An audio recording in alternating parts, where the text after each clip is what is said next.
Olá, que Deus abençoe a sua vida e que você tenha um dia abençoado e na presença de Deus.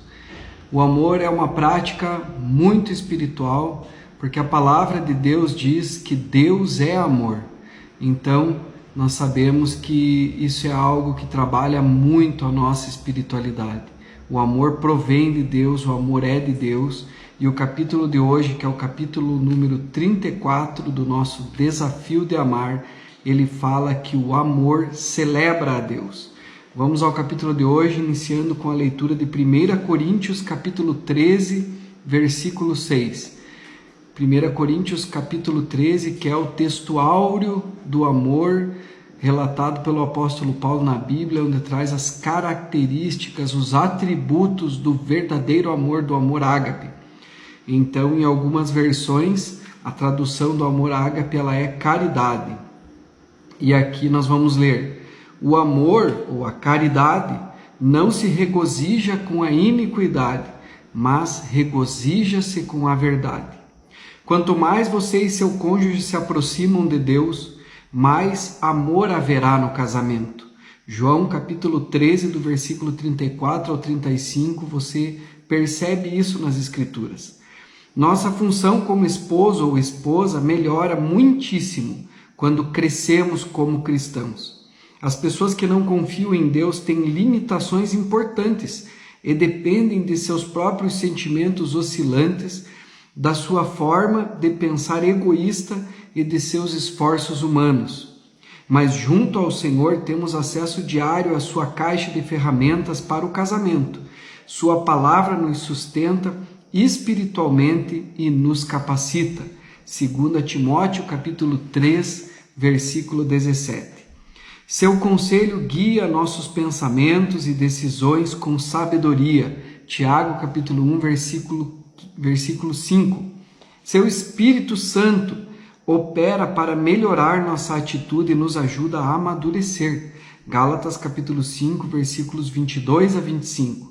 Seu amor boicota cada ato de ódio, cada engano sutil e cada plano infiel. Porém, nesses dias, nós que, como cristãos, nos negamos a depender de Deus em oração, a caminhar em seu amor e a obedecer seus mandamentos, minguamos espiritualmente. O orgulho e egoísmo podem começar a nos dominar. A repulsa, a impaciência e a desconsideração podem tornar-se reações habituais. Então nosso cônjuge e nossa família têm de aguentar as consequências. Caminhar em comunhão com Deus é melhor que 1000 livros de casamento ou sessões de terapia, por mais úteis que sejam estes recursos. Os homens que caminham com Deus a cada dia não enganam, nem degradam suas esposas. Quando o Senhor guia a boca de uma mulher, ela anima sua família em vez de queixar-se ou criticar.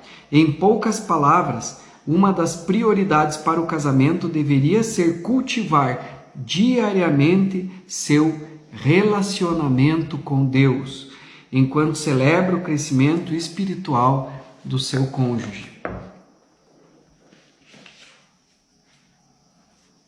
O que a orgulha mais em seu esposo?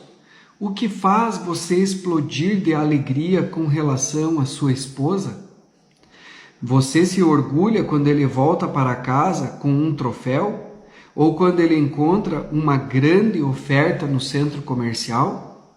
Ou se assombra mais quando seu esposo reúne a família para orarem juntos e ler a palavra enquanto sua esposa, ou quando sua esposa perdoa o vizinho cujo cão desenterrou suas plantas?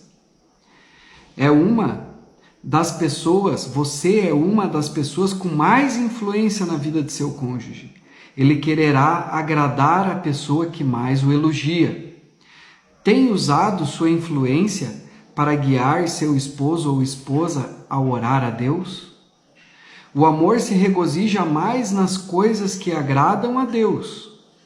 Quando seu cônjuge cresce no caráter cristão, persevera na fé, busca a pureza, dá e serve com alegria, torna-se responsável no âmbito espiritual dentro do lar, a Bíblia diz que deveríamos celebrá-lo, mais do que quando arranja dinheiro ou consegue boas ofertas, mais do que quando prospera em seu trabalho. Para uma mulher, deveria ser comovente ver seu esposo valente humilhar-se diante de Deus. Um homem deveria sentir-se inspirado ao ver que sua esposa experimenta convicções e paixões espirituais profundas. Deveria alegrar-se, estar totalmente emocionado e animar seu cônjuge com entusiasmo pelo que está permitindo que Deus promova em sua vida. O apóstolo Paulo, que ajudou a estabelecer e a cuidar de muitas igrejas do primeiro século, escreveu em suas cartas o quão alegre ele estava em ouvir os relatos da fé e do crescimento espiritual dos seus discípulos, das pessoas em Jesus. Diz assim o apóstolo Paulo: Irmãos, como é de razão, porque a vossa fé cresce muitíssimo e o amor de cada um de vós aumenta de uns para com os outros, de maneira que nós mesmos nos gloriamos de vós nas igrejas de Deus, por causa da vossa paciência e fé, em todas as vossas perseguições e tribulações que suportais. 2 Tessalonicenses capítulo 1, versículo 4. Às vezes, ao aceitar a opinião da cultura moderna sobre o que celebrar do seu cônjuge, podemos ser culpados ao levá-lo a pecar, talvez alimentando a vaidade ou atitudes machistas. Sem dúvida, diz a palavra do Senhor, o amor não se regozija com a injustiça, nem a nossa, nem a do outro, ao contrário, se alegra com a verdade. Da mesma forma, faz o apóstolo João ao afirmar: não tenho maior alegria do que a de ouvir que os meus filhos andam na verdade. 3 de João, capítulo 1, versículo 4. Saiba que a busca da piedade, da pureza e da fidelidade permanecer firme sem transgressões, são a única maneira de agradar a Deus, cumprir seu propósito, sentir verdadeira alegria e satisfação na vida. Porém, o que pode acontecer se seu cônjuge não for crente?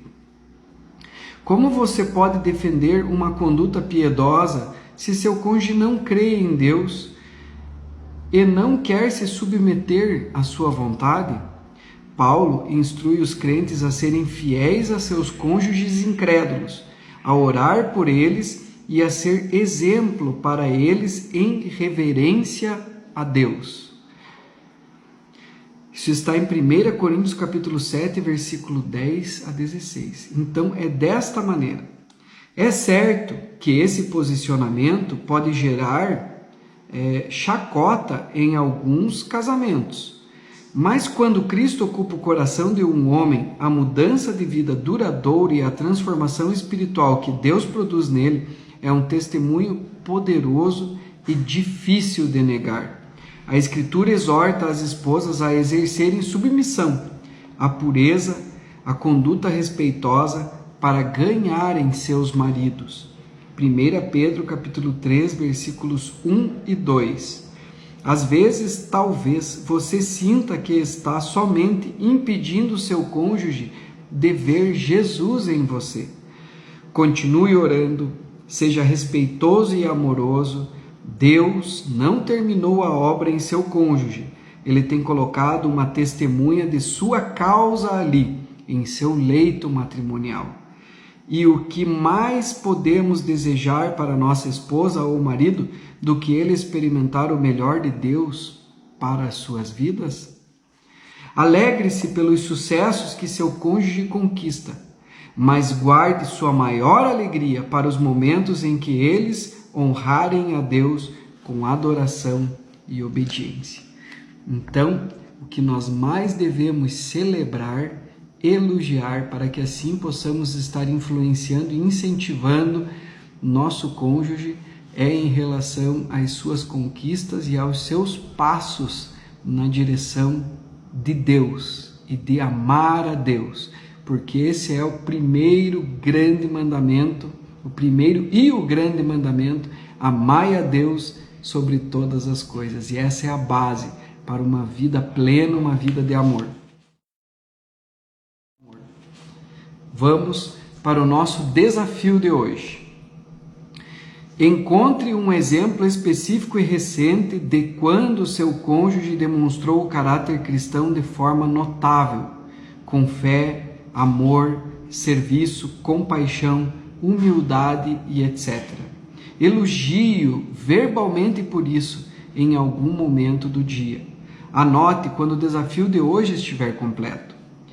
Algumas perguntas para facilitarem as suas anotações.